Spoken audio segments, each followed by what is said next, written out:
Lorsque je termine le montage d'une vidéo, je dois d'abord, avant de la mettre en ligne sur ma chaîne YouTube pour que vous y ayez accès, m'assurer que tout est correct. C'est-à-dire, je regarde les images, je regarde ce que j'y ai dit, parfois aussi la musique. Est-ce que ça crée un dynamisme intéressant pour le visionnement?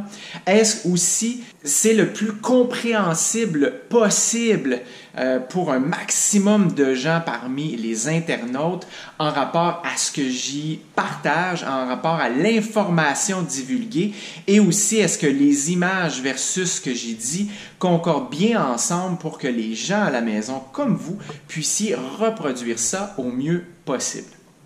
Et donc, au moment de visionner la vidéo, ce que je peux faire, après avoir passé parfois des heures en montage assis, c'est de bouger. Je pourrais, par exemple, faire quelques exercices pendant que je visionne la vidéo pour m'assurer que tout est correct.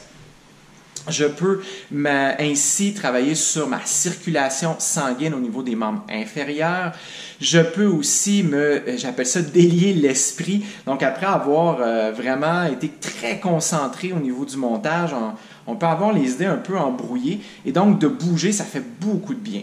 L'autre chose aussi, c'est qu'à fixer un écran pendant une période plus ou moins longue, on a tendance, même sans s'en rendre compte, à moins cligner des yeux, donc à s'assécher les yeux. Et là, à ce moment-là, ce qui peut arriver, c'est que la tête va aller de plus en plus vers l'avant, se rapprocher de l'écran, les épaules s'arrondir, et là, ça peut en retour créer des tensions au niveau du cou, au niveau des épaules, au niveau du dos.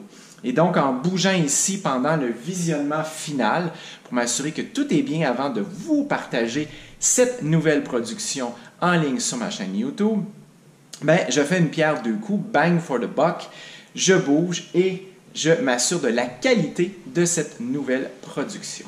Je vous suggère donc d'expérimenter la chose, trouver votre formule, ce qui vous convient le mieux dans les circonstances. On se dit à une prochaine.